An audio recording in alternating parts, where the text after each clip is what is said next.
Senhoras e senhores, sejam bem-vindos a mais uma edição do Pod Lei, o podcast que traz o conhecimento, traz o direito, a história, a literatura, a ciência nas suas mãos. Hoje recebemos aqui a escritora Ângela Barros Leal, jornalista, biblioteconomista, comunicadora social, autora de 20 livros, dentre os quais já retratou a história da Praça Portugal, da Câmara dos Dirigentes Lojistas, de Jader de Carvalho, de Dolor Barreira, de Fran Martins, de Clóvis Rolim, entre vários outros. É ainda filha do saudoso médico Vinícius Barros Leal. Hoje, Ângela Barros Leal vem apresentar e conversar conosco sobre seu 20º livro, De Passagem, no qual narra as histórias de destemidas aventureiras que deixaram suas marcas no Ceará durante os séculos XIX e XX. A trajetória das personagens simboliza a força da mulher e a força do Ceará. Personifica a coragem, a determinação e a resiliência feminina. A obra narra a história de 9 ou 10 personagens, brilhantes mulheres, dentre elas cientistas, aventureiras, intelectuais, artistas, escritoras e ousadas mulheres que ousaram vivenciar experiências em terras alencarinas. Professora? Não é professora, é escritora Ângela Barros Leal.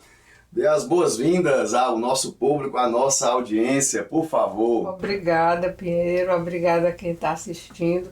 Vamos conversar sobre um livro, como o Pinheiro também descreveu, que tenta mostrar a força que tem as mulheres dentro de um cenário que não era necessariamente simpático ou receptivo a elas, a nós, e que apesar disso conseguiram deixar um registro do que vivenciaram aqui, mostrando também um pouco do Ceará como cenário. Ok, Ângela Barros Leal, muitíssimo obrigado. E eu me esqueci, pessoal, de lembrar vocês dos nossos patrocinadores, Pinheiro Neto Advocacia, curso Direito nas Mãos, e não esquecerem de contribuir com o GEON. Baixem o aplicativo, sua nota tem valor. Escolham o GEON, Grupo de Educação e Estudos Oncológicos, como sua instituição favorita. E no momento das suas compras, peçam para colocar seu CPF na nota. Dessa forma, vocês vão estar ajudando uma instituição que está sempre em luta contra o câncer e ainda vão concorrer a prêmios no aplicativo. Muito bem, Dona Ângela Barros Leal, vamos agora falar sobre o seu livro, que tem as 9 ou 10 brilhantes mulheres, né? E comecemos com a primeira. Quem era Eugênia Infante da Câmara? Quem era essa personagem? Eugênia Câmara, ela era portuguesa, trabalhava em teatro, traduzia peças de teatro, ela mesma escrevia também os seus roteiros, e ela ficou mais conhecida na nossa história como a amante de Castro Alves, do grande Castro Alves. Ela foi a fonte de inspiração de inúmeros poemas dele, e ele escreveu também uma peça de teatro especialmente para ela ser a atriz principal. Ela veio ao Brasil e começou a carreira no Rio de Janeiro, inclusive um dos primeiros críticos da representação dela foi o nosso Machado de Assis, ainda muito jovem, com 20 e poucos anos, e viram que ela tinha mesmo o futuro, aquela vocação teatral. Ela, como todo mundo de teatro, percorria o Brasil ou o país onde estivesse, divulgando as peças, a arte dela, e veio ao Ceará, veio a Fortaleza especificamente. Aqui houve um episódio muito delicado, até grosseiro com ela, por conta de problemas políticos da época e questionamentos de moral, porque as mulheres de teatro na época tinham uma reputação duvidosa, questionável, não era uma profissão muito bem-vinda na sociedade tradicional, patriarcal. Daqui ela voltou para... Aqui ela publicou um livro, o livro Segredos d'Alma. Ela já tinha escrito um livro de poemas, publicou esse segundo e teve uma passagem de cerca de 6 meses. Aqui no Ceará? Aqui no Ceará, em Fortaleza, apresentando as peças no Teatro Taliense. Daqui ela voltou para Recife, de onde ela tinha vindo, e em Recife ela era consagrada, muito reconhecida. E lá é que ela conheceu Castro Alves, que tinha, na época, 18 anos, ela tinha 28 anos e uma filha. E eles foram morar juntos. Então isso foi um escândalo tremendo e tudo, mas rendeu o que rendeu, de tantas poesias amorosas que ele fez para ela, tantas obras belíssimas que ele dedicou a ela. Depois, por questões de ciúme e tudo, eles se distanciaram, mas continuaram ainda tendo contato até ele sofrer o acidente que ele sofreu de disparar um tiro no quando caçava onças nas imediações de São Paulo. E desse tiro ele evoluiu para o problema maior, terminou tendo que amputar o pé e disso ele morreu com 24 anos de idade, em 1871. Ela faleceu 3 anos depois, em 74. Mas o que eu procurei aqui no livro foi não só a parte do relacionamento dela com Castro Alves, que isso é bem conhecido, mas a parte do trabalho dela solo, das peças que ela apresentava, ela chegou a dirigir a companhia de teatro, dos desafios que ela tinha que enfrentar, da dificuldade que foi a vida dela. É tanto que existe até um filme feito por portugueses, por volta dos anos 1940, contando, Vendaval de Paixões, eu acho que é o título do filme, contando esse romance, mas do ponto de vista lusitano, do ponto de vista dela, né? E menos do Castro Alves, que pra gente é a referência. Sim. E para eles, ela que é a referência, né? Foi uma vida curta dela também, muito movimentada. E é interessante ler os detalhes do que ela passou, da força que ela tinha para se defender num mundo dominado por homens, né? E ela teve alguma relação com José de Alencar também? Teve. O Castro Alves chegou a ser amigo, se aproximou do José de Alencar, que chamou. O José de Alencar já tinha renome, já tinha posto e títulos do Império, e chamou o Castro Alves e ela foi também junto, e eles mantiveram esse conhecimento, né? Entendi. E ela chegou a ser interpretada por alguma atriz brasileira em algum filme? Não que seja do meu conhecimento, mas nesse filme português, a Amália Rodrigues foi que fez o papel da Eugênia Câmara, né? Entendi.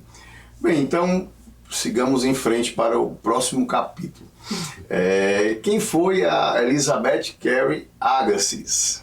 Quem foi essa personagem? O grande destaque dela foi ter sido uma pessoa que valorizou demais a educação feminina e que conseguiu, graças ao esforço dela, pessoal mesmo, criar o anexo de Harvard só para mulheres. Harvard era ensino de alta qualidade dedicado só a homens, e ela conseguiu, com esse anexo, com que os professores de Harvard dessem aula às alunas dela, e mais adiante, com a evolução, acabou sendo incorporado a Harvard. Foi quem, como eu coloquei no título, abriu a porta de Harvard para as mulheres. Ela veio ao Ceará na companhia do marido, porque no livro você vai ver que algumas vieram sozinhas, outras vieram acompanhadas pelo marido ou por outras pessoas que dessem a necessária segurança, até física mesmo, né? Que o Brasil não era como não é para principiantes, né? Não era de vida muito tranquila.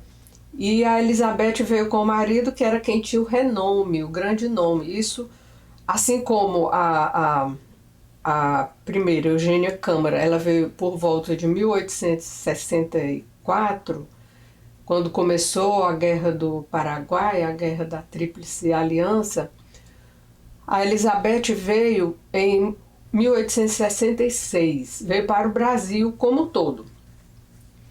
O propósito dela, do marido dela, não era visitar o Ceará, era conhecer mais a parte da Amazônia, porque ele, Luiz Agassiz, que era naturalista suíço, naturalizado americano, ele tinha a teoria de que a Terra tinha sido toda uma grande bola de gelo e que tinha acontecido um degelo ao longo das eras e queria provar isso em campo. Certo, né?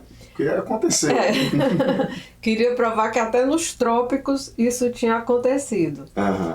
E eles vieram inicialmente para o Amazonas, ela conviveu lá com os indígenas, experimentou mesmo aquela Foi vida. A Expedição Thayer? Expedição Thayer, Nathaniel Thayer, que era um americano bilionário, que era o grande patrocinador da expedição, formou com todos os profissionais necessários para poder captar o que era o Brasil, o que tinha formado o Brasil desde os primeiros tempos. Do estudo lá da Amazônia, ela passou no Ceará.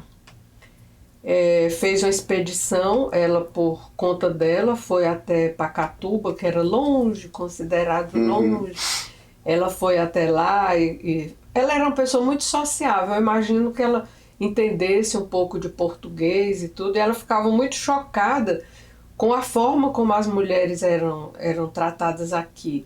Ela deixava isso muito explícito deixou isso muito explícito nas memórias dela, no livro que ela escreveu, Viagem ao Brasil. O livro é escrito a 4 mãos. Hoje as pessoas falam sempre que é o livro do Agassiz, mas você lendo o livro, que é maravilhoso, você vê que tem a mão dela, sabe?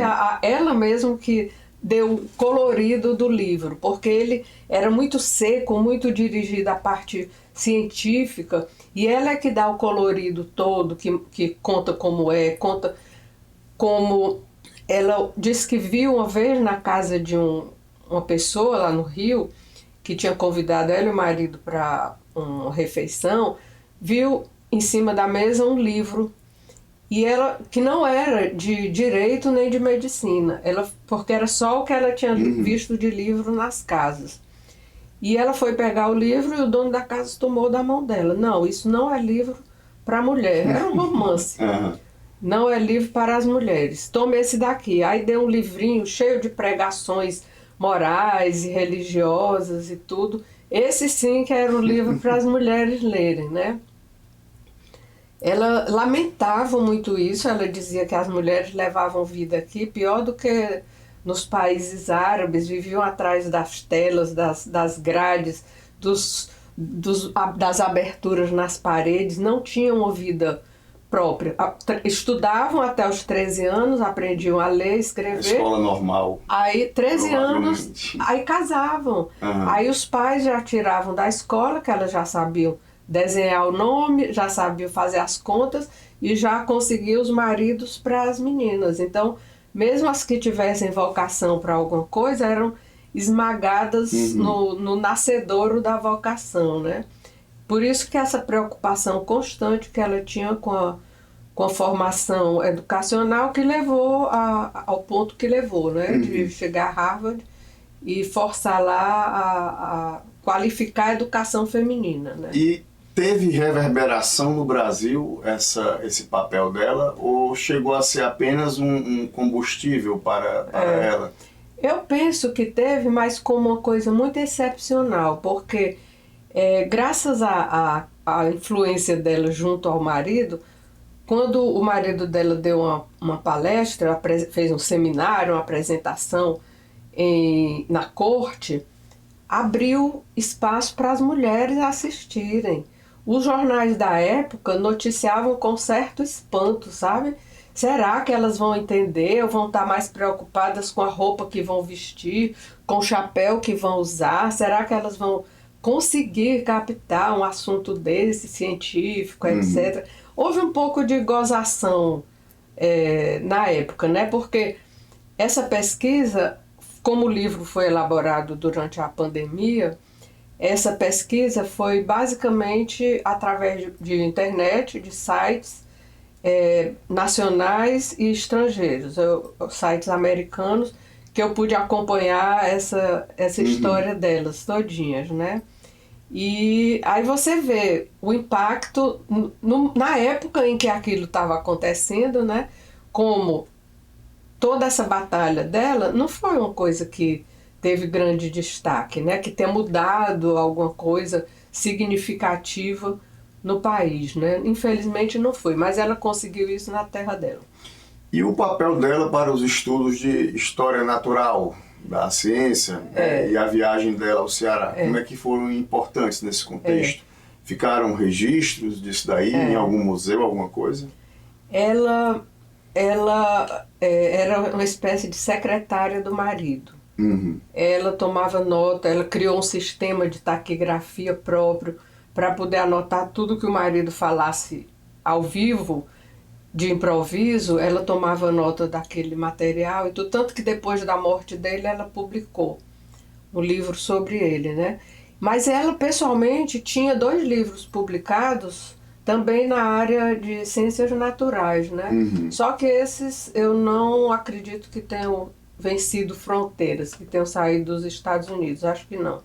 E aqui para o Ceará, o que ela deixou foram as informações do livro dela, esse que eu fiz a referência de Viagens ao Brasil, que ela fala com um pouco de bom humor sobre a sociedade cearense da época, né? Entendi. Ok, então vamos lá. Quem é que foi a princesa Teresa da Baviera? Quem foi essa personagem? A princesa Teresa da Baviera, ela era uma mulher de vida própria. Essa tinha... A força era dela, talvez por ser princesa, filha do rei Luitgard da Baviera, ou Bavária, que também chamava Bavária. Ela era curiosa por tudo que fosse da natureza. E ela era louca por animais, ela investigava. Não era uma pessoa muito sociável, muito amável, era até muito criticada na época. Ela não tinha os dons femininos de delicadeza, de atenção, nada disso. Mas ela era destemida mesmo, viajava para todo lugar, sempre acompanhada de outras pessoas que pudessem, da corte, né, que pudessem ajudar ela, que ela precisava de um taxidermista, por exemplo, uma pessoa que ajudasse a preservar aqueles animais, insetos e o que mais que ela conseguisse recolher durante as viagens dela. Ela viajava, quando ela veio para cá, veio com a baronesa, que era assistente dela para o dia a dia, e veio com um oficial militar, também de patente elevada, para resolver as questões de dificuldade maior que ela viesse a ter. Ela veio incógnita, todos eles vieram incógnitos. Ela não queria dizer que era princesa, ela dizia que era condessa. Se ela dissesse que era princesa, todo o tratamento ia mudar, e ela não queria esse tipo de coisa. E ela costumava fazer isso em outras viagens para outros locais? Sim, onde houvesse o risco dela ser identificada como princesa e ter um tratamento diferenciado, ela se escondia pelo anonimato, baixando a patente dela, vamos dizer, né? Inclusive ela fazia isso para publicar também? Ela costumava publicar como homem? Também. Ela usava um pseudônimo meio dúbio, que podia ser feminino, podia ser masculino, usava só o TH de Teresa, né? No caso do Brasil, é porque ela conhecia, ela era próxima ao Dom Pedro II e a rainha. Inclusive a rainha tinha sido muito amiga da mãe dela. O nome dela se devia ao nome da rainha também. E ela não queria, ela sabia que se viesse ao Brasil ia ter uma lista de eventos a participar, uma lista de compromissos a cumprir, e ela queria o trabalho de campo. Era uma pessoa que não tinha medo de nada, não temia coisa nenhuma, vaidade zero. Quando ela fazia a mala para sair uma expedição, ela não levava nada, nem um pente ela não levava. Preferia levar utensílio de cozinha que fosse precisar, dormia com a roupa que ela vinha do campo, numa cama de campanha. Ela não tinha receio de nada. Era até meio agressiva. As crianças corriam com medo dela porque nunca tinham visto uma mulher com aquele comportamento, né? Sobre ela existe um filme feito por uma brasileira que mora na Alemanha. Acho que a moça se chama Fabiana, salvo engano. Mas ela fez um filme que até foi premiado, contando a história toda da Teresa. E ela, quando veio ao Ceará, ela passou aqui 2 dias só. Ela veio ao Ceará, o navio... Porque todas essas do início do livro, que eram as do final do século XIX, tinham que vir de navio, né? Não existia porto, o navio atracava 10, 11 quilômetros do porto e iam jangadas, barcaças, o que fosse para trazer os passageiros para a costa. Só isso já era uma aventura, né? Pessoas se afogavam nesse percurso, né? O mar se tivesse revolto e tudo. E ela veio de barco e trouxeram para Fortaleza, mas disseram, olha, não dá para o barco sair ainda hoje, como estava planejado, por causa dos ventos e das marés, então vocês têm que ficar em Fortaleza. E ela aproveitou esse dia a mais para ir até Maranguape. E foi lá que ela teve a experiência do mocó maranguapense. Foi. Aí, lá em Maranguape, ela foi estimulada pela curiosidade das supostas minas de prata que existiriam em Maranguape, foi ver também como era.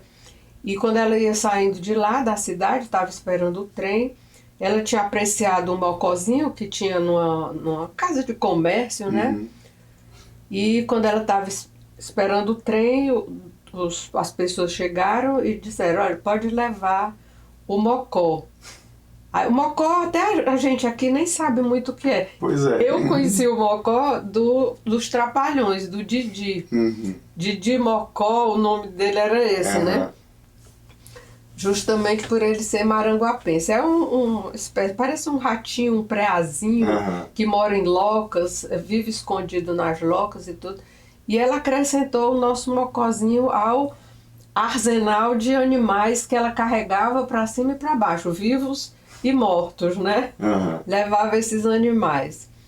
Aí, quando ela voltou para a corte, ela levou o mocó. E levou um coati também da Bahia. E o mocózinho se deu muito bem lá na corte com ela e tudo. E no livro dela, que ela fala do Ceará, que chama Minha Viagem aos Trópicos, é um livro com tradução excelente, muito boa mesmo, porque eu já vi outras traduções do livro dela, não tão boas, mas esse era muito bom. E ela conta até a morte dele, sabe? Ela deixou foto com ele, que ela fazia fotos, ela fotografava também. Tanto que até ela consta no livro do Dr. Ari Bezerra Leite, que conta a história da fotografia no Ceará, ela consta também lá no livro como fotógrafa, né? Ela pertencia a todas as associações científicas da Europa. Era uma mulher muito especial essa, né? A Teresa da Baviera. Entendi. Bem, e quem foi Mary Robinson Wright? Quem foi essa personagem? Essa foi uma jornalista que o que ela fazia tão atual, que é basicamente o que eu fiz por vários anos, que é esse registro literário, histórico de pessoas ou de instituições. No caso, a Mary, ela... eu acho que o nome dela pronuncia é Marie. Eu não sei bem como é a pronúncia, mas vamos chamar Marie. Marie Robinson Wright. Ela produzia livros sobre países. A Argentina, o México, o Uruguai. E naquela época devia ser muito complicado. Não existia internet, devia ser uma demanda muito grande. Ela viajava para o país, percorria o país, tomava notas de tudo, ela e uma secretária. E na volta para os Estados Unidos, ela redigia aqueles livros. O do Brasil é belíssimo. É um livro enorme, grande, grande mesmo. Acho que hoje nem existe livro semelhante, com a capa de percalina, com as bordas douradas, Brasil com Z, bem grande, The New Brasil. Ela já vendia o Novo Brasil, que era um Brasil saindo do Império, né? Devia ser uma demanda que os governos deviam pagar, né? Os governos é que faziam isso, pagavam fortunas para ela. Ela foi uma mulher que se mantinha sozinha, ela era divorciada, mas se dizia viúva até por conta da própria época. O marido dela só veio morrer bem depois e ela sustentou os 2 filhos e se sustentou no luxo e na riqueza com essa publicação de livros que ela fazia. E é verdade que ela foi deserdada pelos pais quando ela se separou? E ficou numa situação difícil no início? Ela foi... A história inicial dela foi muito triste, porque ela era filha de fazendeiro sulista, sul-americano, do sul norte-americano, e se apaixonou por um rapaz que a família não queria que ela casasse. Ela tinha 16 para 17 anos. A família tanto não queria que o irmão dela se envolveu numa luta corporal com o possível noivo dela e o rapaz matou o irmão dela. Uhum. Então a família deserdou foi nessa época. Ela ficou com 17 anos, logo teve um filho com esse marido, que o casamento não deu certo, ela teve um segundo filho e ela descobriu que ela podia ganhar dinheiro escrevendo para os jornais locais, e depois ela foi para Nova York e escreveu no grande jornal The News of the World, que era onde trabalhava a Nellie Bly. Não é conhecida aqui para nós, mas essa moça, ela assumiu o desafio de dar a volta ao mundo em 80 dias. Uma mulher sozinha, e ela conseguiu até em menos de 80 dias, isso 1800 e já no final de 1890, né? A nossa Marie Robson Wright era dessa mesma escola, das Destemidas. Então ela percorreu a América do Sul, a América Central, a América do Norte, escrevendo sobre os países, né? E ela dizia, nas entrevistas que ela dava dezenas de entrevistas, ela virou mais famosa do que os locais onde ela ia, né? E ela dizia que tinha ido nas altitudes dos Andes, que tinha descido nas profundezas das minas para ver de perto como era, tinha pegado na mão os dentes de ouro dos incas, dos reis incas antigos. Essa era outra destemida mesmo. E do Ceará, ela dedica um capítulozinho pequeno, não muito longo, conta todas as vantagens do Ceará. A descrição dela é como uma descrição feita sob medida para investidores. Não é com a linguagem de hoje, comercial, venha investir no Brasil. No Ceará não era assim, mas dizia: o algodão do Ceará é o melhor que eu já vi no mundo inteiro. No Ceará, o então governador, quando ela veio aqui, em 1900, era o Ascioli. O Ascioli ouviu a conversa dela, quem levou a Marie Robson Wright até o Palácio do Governo foi o Barão de Stuttgart, que traduziu a conversa dela e tudo. Ela talvez entendesse um pouco de espanhol, mas português mesmo, acredito que ela não sabia. E foi quem apresentou. Ele deve ter dado algum recurso, mas pouco, porque ela fala brevemente e não consta a foto do Ascioli no livro, como de outros governadores que devem ter desembolsado mais. Mas era uma mulher muito prática. O foco dela era a questão de dinheiro mesmo, de manutenção dela e dos filhos, né? E é uma mulher que era à frente do tempo dela, porque como jornalista ela conseguiu esse sucesso, né? Entendi. Muito bem. Bem, quem foi Fátima Mires? Quem foi essa personagem? Fátima Mires, nós conhecemos mais por ter sido a pessoa, a artista que inaugurou o Cine Teatro Majestic, em 1917. A Fátima Mires foi chamada pelos responsáveis pelo Majestic, que queria um show inesquecível, que foi o que ela realmente conseguiu fazer. Ela era transformista. O sentido de transformista não é o mesmo de hoje. A gente está falando 1917. Ela tinha um nicho especial de atuação, que era a transformação da pessoa através de roupa, acessórios, barba, bigode, perucas, nariz falso, óculos.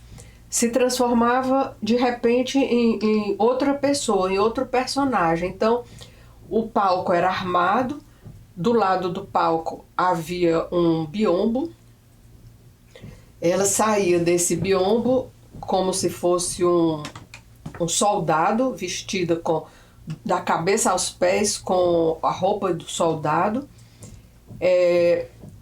Se apresentava rapidamente ali para o público, entrava pelo outro lado do biombo e no mesmo ritmo que ela entrava, ela já saía do outro lado vestida de geisha, vamos dizer. Todo com uma geishazinha, com os olhos puxados, parecia mágica, com o andarzinho de geisha, como se fosse uma mágica mesmo, né? Ninguém conseguia entender como era que ela podia fazer tão rápido aquela transformação. Isso era o transformismo na época. Ela tinha um tipo físico, ela era italiana, o pai dela era militar e ela tinha uma irmã que era violinista, que se apresentava também nas apresentações dela. A irmã tocava o violino, o pai era quem coordenava tudo e ela fazia apresentações no mundo inteiro. Ela tinha um tipo físico pouco feminino. Ela sustentava um espetáculo desse de 3 horas de duração, fisicamente demandante. Ela conseguia manter todo o público encantado com o que ela fazia. Ela falava em espanhol, italiano, inglês, francês, vários idiomas, e ao lado disso, constantemente essas transformações. Como as pessoas começaram a duvidar, tiveram 2 dúvidas sobre ela. Se ela era mulher? Se ela era mulher ou homem, e depois se era ela mesma que fazia aquele transformismo. Se ela não tinha já uma pessoa, um dublê, ali esperando, já pronta para sair, dizendo que era ela. Aí, por conta dessa dúvida, ela colocou uma divisóriazinha de gaze que a pessoa podia ver, ela trocando de roupa e tudo, com mais 2 ou 3 pessoas que auxiliavam na troca da roupa, né, para ela ver. Agora, com relação à primeira dúvida, se ela era homem ou mulher, ela mantinha o mistério. Ela tinha fotos dela que ela autografava, ela vestida de homem e ela vestida de mulher. Muitos homens aqui no Ceará se apaixonaram por ela. Um, inclusive, pediu em casamento por ela, homem, né? Pela Mires, homem. E muitas mulheres também se apaixonaram. Muitos homens se apaixonaram pela Mires, mulher. E muitas mulheres pela Mires, homem. Ela mantinha o segredo, né?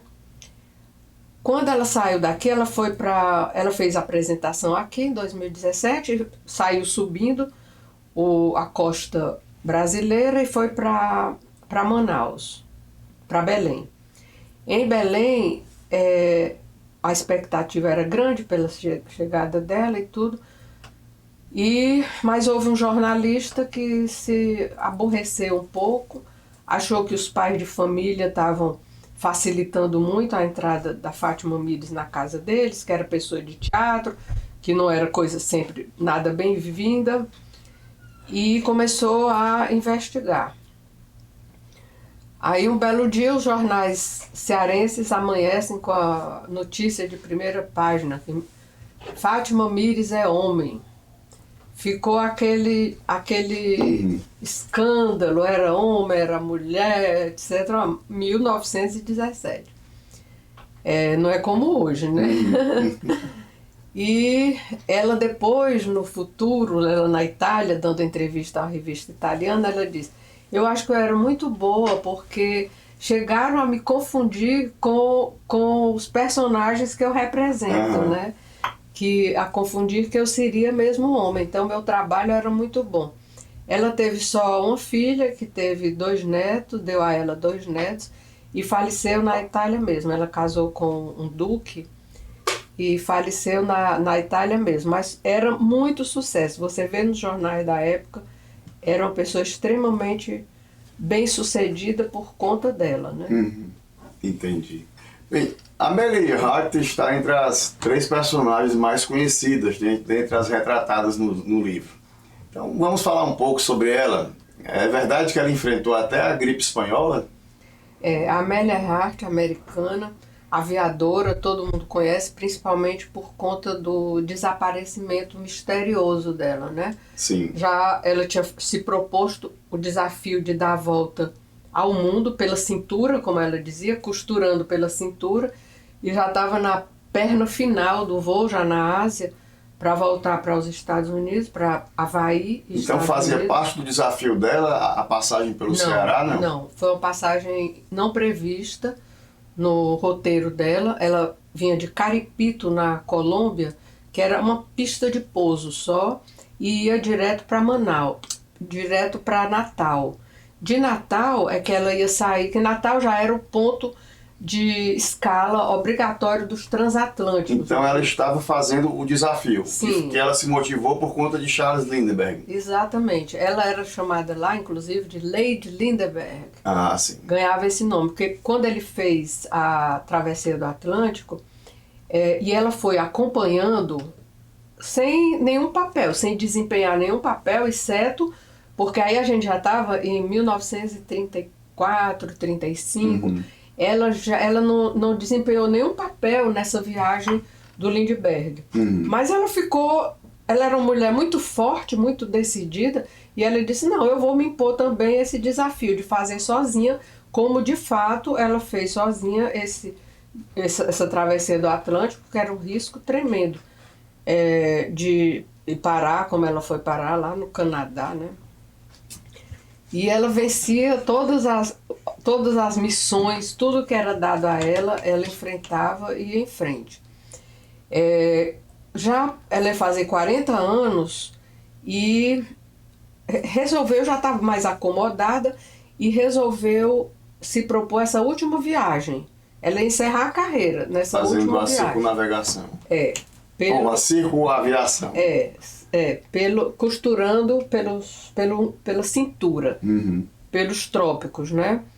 Aí ela ia direto da Colômbia para Natal, que era o ponto onde todos os aviões focavam, que era o mais avançado para você poder ir para a África, né? Saltar para a África.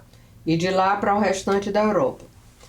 Ela mudou de plano, resolveu vir parar em Fortaleza, que ela mal sabia onde era, né? Só tinha visto no mapa. Foi um voo de 10 horas de lá até Fortaleza. E essa viagem dela é muitíssimo documentada, tem muitas fotos no site da universidade a universidade que ajudou a bancar essa viagem dela, que além de ser o encerramento das viagens dela, era uma viagem de exploração e de investigação sobre várias coisas. Qualidade do ar, uso dos óculos escuros na altitude, com a luminosidade maior, que tipo de alimentação, que vidros do avião, sistema de som, como era que funcionava. Ela veio no Lockheed, que era a empresa que produzia aviões de ponta mesmo, né? A Universidade Indiana, que tem tudo isso registrado, eles têm os acervos, o acervo dela todo. O marido dela, ela casou, já com idade mais de 30 anos, o marido dela era editor de livros. E ele publicava os livros dela, né? Tanto que esse registro dessa viagem, que não terminou, essa viagem dela, tem o livro também contando, e ela conta essa passagem dela por Fortaleza. Ela chegou no sábado à noite, de tardezinha, foram para o Excelsior, Hotel Excelsior, que era o melhor da cidade. Quando chegou lá, ela viajava com o navegador, que era um irlandês. E deram logo um quarto de casal para eles. Aí os dois riram. Não, são duas pessoas separadas. Diz que aqui o pessoal ficou muito assombrado, porque não entendia como é que um homem e uma mulher viajavam juntos sem ser casados, né? E ela dormiu de sexta para sábado, de sábado para domingo, passou o sábado aqui em Fortaleza, andou pelas praias, tirou muitas fotos, tem fotos dela da Praça do Ferreira, tem muitas fotos que ela produziu, fez esse relato, ela mandava as mensagens para o marido e ela chegou na sexta à tarde, no domingo de manhã ela viajou para Natal, aí de lá ela já saiu e foi embora. Então Fortaleza é uma notinha de pé de página, sim, mas aparece quando o navegador tinha tido problema com o macacão que ele usava, mandou fazer o macacão aqui também fizeram a vedação das janelas que estavam vazando um pouco, né, dos vidros do avião, estavam vazando um pouco, fizeram essa vedação aqui, então a gente tem um tantinho de participação na história da Amélia, né? Entendi. Muito bem, então vamos ver agora outra personagem, a Marquise Branca, né? Albertina Brasileiro. Por que essa mulher se tornou tão emblemática no Juazeiro do Norte? Ela era nascida em cidade chamada Triunfo, em Pernambuco, em 1910.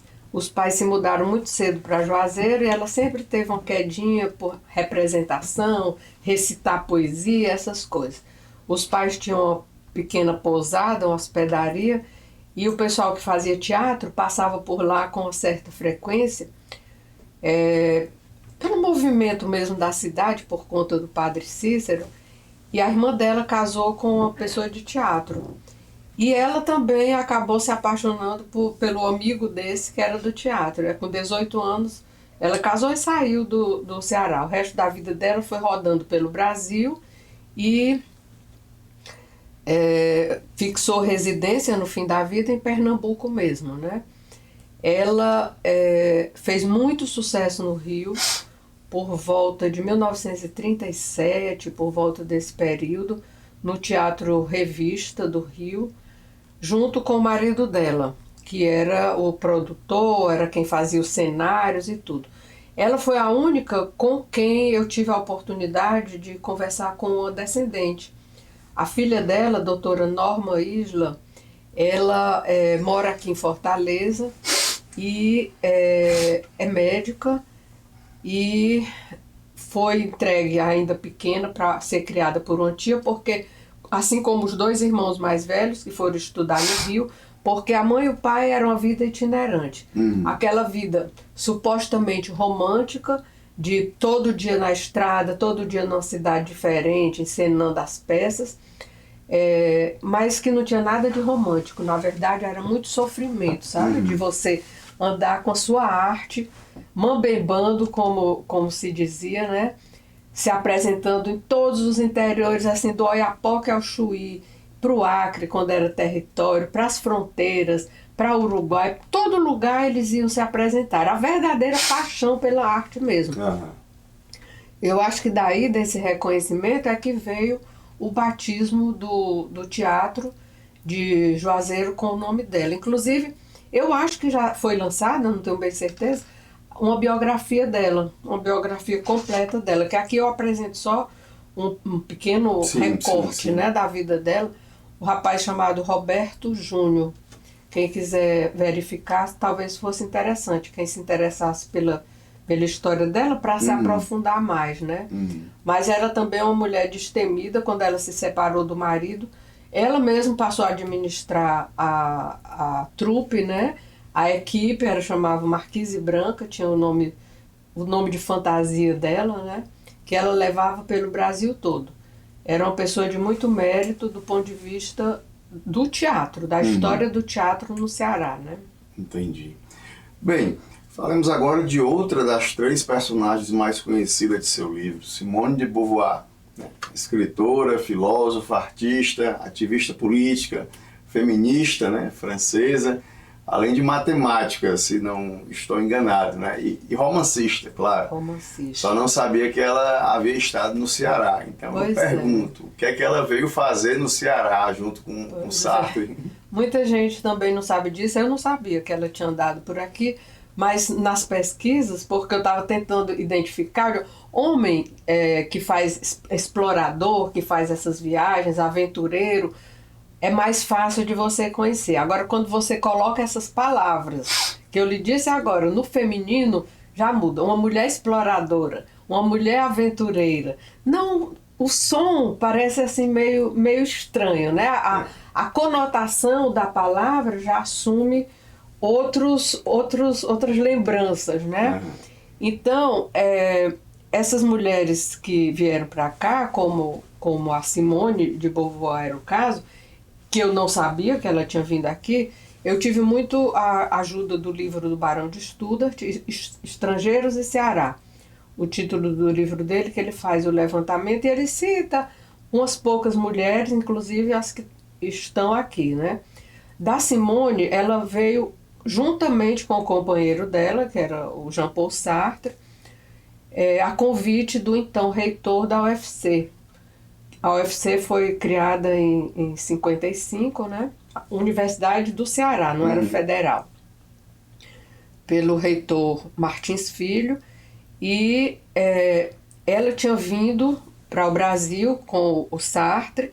Eles tinham vindo ver como era. Eles que tinham curiosidade de ver, eles estavam vindo de Cuba. Eles sempre tinham esse viés de marxista, de esquerda, e queriam ver como era um país grande, semicolonial, em 1960, como é que era a vida das pessoas aqui. Eles não tinham interesse em conhecer as autoridades, as sumidades, nada disso. Pelo contrário, eles queriam ver o povo, queriam ver as favelas, queriam ver como viviam as pessoas miseráveis, sabe? Eles queriam ver o lado B, né? O lado oculto da lua, né? Nada de belezas de vitrine para eles, né? Eles pensavam nessa mesma sintonia. E eles ficaram alguns dias aqui no Ceará. Ela foi até Canindé, ela tinha muita curiosidade de ver a Caatinga, né? Como era, e foi até Canindé. Ficou assombrada lá com o culto, com a veneração a São Francisco. Ela disse que nem Salvador ela tinha visto a religiosidade que ela viu lá, né? Em Canindé. Teve recepções, eles se apresentaram para os estudantes e tudo mais, mas ela foi no grande local de pobreza que chamava Curral das Éguas. Um nome muito grosseiro, que era onde ficava a prostituição. Ela fez questão de ir lá para ver como era, porque tudo isso eles absorviam para poder depois entender o que era o país, ou o que era o local onde eles tinham estado. E ela escreve sobre o Ceará o livro chamado A Força das Coisas. É um livro maravilhoso, ela conta dessa passagem dela aqui. E eu acompanho um pouco o restante da viagem dela. Ela foi a Brasília, eles foram de carro, de Belo Horizonte até Brasília, justamente para conhecer o Brasil profundo, né? Eles foram até lá, Brasília era recém-inaugurada. Ela conta lindamente como era Brasília. E voltaram pela Amazônia e foram embora, né?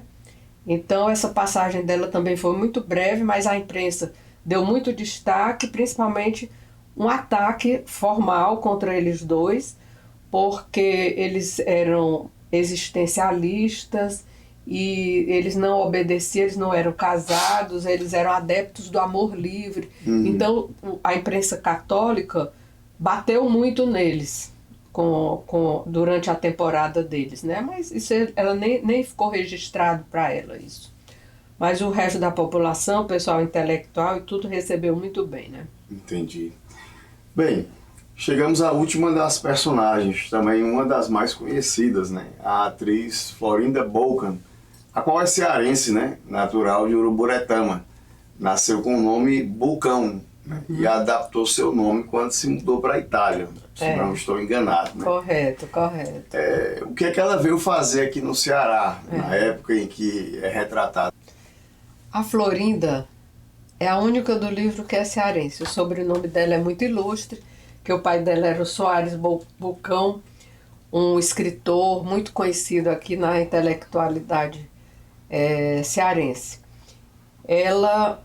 Eu considerei porque ela nasceu aqui no Ceará, em Uruburetama, como você falou, mas foi embora muito cedo e nunca mais voltou. Fez toda a carreira dela longe daqui, fora do Ceará, e ganhou fama em Roma, na Itália. Ela tinha uma companheira que era a Condessa Signoni, eu acho que eu não sei como pronuncia o nome dela, italiana, que tinha muita força no meio cinematográfico, e ela ela teve esse impulso da Condessa, mas sem talento ela não teria ido longe.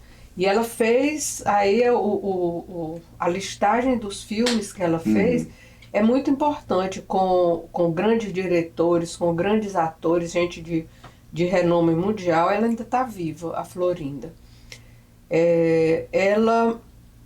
O que eu conto aqui no livro é só um trecho da passagem dela no Ceará. Depois de muitos anos ausente, em 1972, ela veio aqui e fez uma visita a Uruburetama.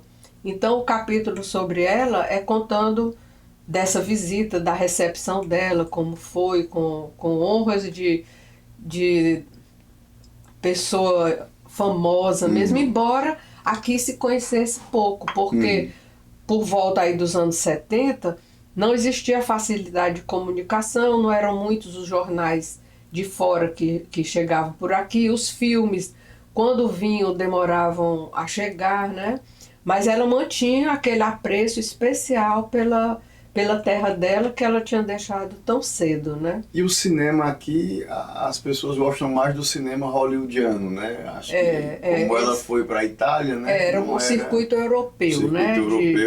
De cinema. Nunca foi muito apreciado aqui no Brasil, né? Só pelos cinéfilos mesmo, né? O pessoal que sabe aí distinguir que exato. É uma coisa de outra, né? Hoje é que com o streaming é que as pessoas têm começado a ver um pouco mais de cinema espanhol, né? Alguma coisa mais assim. O nosso paladar foi muito ajustado para Hollywood, né? Muito. Mas ela fez muitos filmes, até com artistas hollywoodianos e tudo, mas era uma pessoa... Outra dessas que não tinha medo de nada, que dizia mesmo, um dia eu me sinto que eu quero namorar homem, outro dia eu sinto que eu quero namorar mulher. Não, ninguém manda, né? É a minha vontade, depende da lua. Ela era muito flexível com relação a isso e tinha uma postura de total liberdade. Não era a feminista clássica, ela não era, ela dizia que não gostava nada de política não era para mulher, mas ela também tinha o maior desprezo por mulher, que vinha, meu cabelo, meu salto, a minha bolsa. Ela não gostava desse tipo de comportamento, não, e ela era muito direta no que ela dizia. Entendi. Se bem que ela, de vez em quando, conforme a conveniência, ela dizia, 80% do que sai nos jornais e revistas sobre mim é mentira. Já existia fake news. Entendi. Ela era um camaleão, eu acho que era um camaleão. Era belíssima, um tipo físico assim, original para os europeus, né? Um pouco indígena. Era uma pessoa muito... porque ela ainda é viva, né? Uma pessoa muito especial e cujo registro hoje está nos jornais. Especialmente para quem tiver curiosidade de ver o jornal Balaio, que foi editado nos anos 70 pelo meu amigo querido Gilmar de Carvalho. Entendi. Bem, eu tenho só mais duas perguntas. Qual o critério que você se utilizou para escolher as 9 selecionadas na coletânea de passagem? Pinheiro, foi mais pela exclusão, sabe? Eu não vi muitas mulheres, não pesquisei bastante, mas não consegui encontrar muitas mulheres que tivessem tido, de alguma forma, deixado registro no Ceará e que tivessem tido uma vida produtiva e com benefícios para os outros, sabe?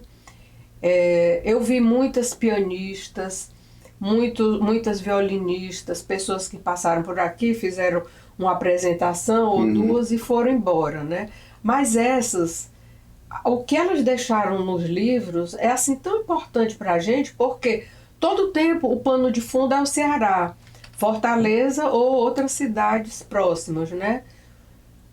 Então deu para casar a passagem breve delas com a evolução do nosso estado, né?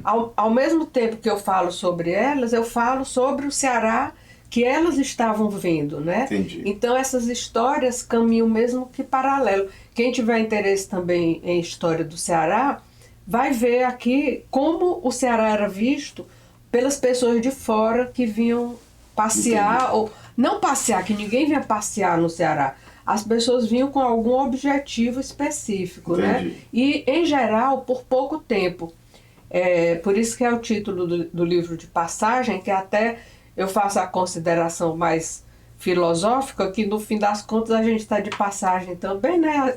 Todo mundo tá por aqui de passagem também, como elas vieram, mas sempre vale ficar o registro disso, né? Entendi. Bem, e eu soube que esse livro também tem uma particularidade acerca da participação de mulheres na produção dele. Como é que é isso aí? Pode explicar? E tem alguém a agradecer? Não foi uma meta, não foi um desenho proposital esse de, vamos reunir as mulheres e fazer. Não foi. Eu escrevi o livro, apresentei a Patrícia Veloso, que é a editora da Terra da Luz Editorial, que se interessou por publicar. Ela chamou a Iná Vogel, que é uma moça que faz o profissional de design, que fez o design do livro, a capa e todo o trabalho aqui do livro foi a Iná que fez. Ela chamou também a Marina, que é a ilustradora, Marina Monteiro, que fez as ilustrações, que são até muito especiais. E a orelha nós chamamos a Dodora Guimarães, que hoje é Dodora Esmeraldo, para fazer a orelha. E assim o livro foi se fazendo pelas mãos femininas. Agora, tem a apresentação, que é do Gilmar de Carvalho. Eu acho que foi o último texto assim publicado que ele produziu, né? E eu agradeço muitíssimo a ele, é uma pessoa que faz muita falta para a nossa cultura. E a revisão foi feita pelo professor Sâncio de Azevedo, que foi revisor por muito tempo no estado de São Paulo, mas hoje é conhecido mesmo pela imensa contribuição dele para a literatura cearense, né? Uma pessoa, ele e a esposa dele, a Fernanda, são duas pessoas voltadas que vivem mesmo da literatura, uma coisa muito, muito interessante. Então, todos eles e elas participaram aqui do livro, com muita honra para mim. Agora, o livro só foi produzido, finalizado, a impressão dele foi na Expressão Gráfica, foi graças ao apoio de duas empresas. Não são duas empresas grandes, mas eles acharam importante investir em cultura e apoiaram a impressão do livro. A Business, Administração de Imóveis, e a BLD também imobiliária, né? Que teoricamente não tem nada com... Mas eles trabalham no Ceará, trabalham em Fortaleza. Então, o recorte, o recorte da participação do Ceará, eles têm a ver com isso, né? Que eu acho que é o que falta aqui pra gente, para quem escreve, quem pinta, quem dança, quem atua, é ter um apoio maior, não só depender do Estado, da prefeitura, dos governos, mas que as empresas também se mobilizem para dar um apoio. Eu acho, pessoalmente, não é porque eu escrevo não, mas eu acho que é muito importante Muito isso. obrigado aí às empresas que ajudaram aí na elaboração do livro. Bem, Ângela, eu agradeço demais sua vinda aqui hoje, ter vindo para essa entrevista, agradeço bastante. Foi um bate-papo muito bom, gostei muito de conversar sobre o seu livro. Foi, assim, fantástico a gente ter conhecido melhor essas personagens, todas essas pessoas. As ilustrações são incríveis, Simone de Beauvoir aqui, Amélia Earhart, as ilustrações também são lindas, muito bom. Foi muito bom estar aqui com você hoje, muito obrigado. Eu que agradeço o espaço que você deu. E acho que você deve continuar nessa linha de também de valorizar a cultura nos seus podcasts aí, mas se mantenha firme, viu?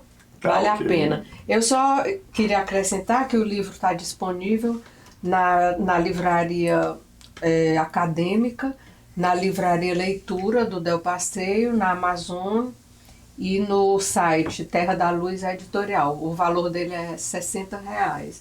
Para quem tiver interesse. Mas tenha um interesse, é tão interessante você ver, não é só para mulher, para homem também, sabe? Você vê um pouco, vê a história do Ceará, vê a dificuldade que as mulheres enfrentaram, que nós enfrentamos, né? No nosso dia a dia, e ver que é possível você superar obstáculo, porque se você colocar na ponta do lápis, eles nunca que essas mulheres iam conseguir fazer essas coisas na época em que elas viveram.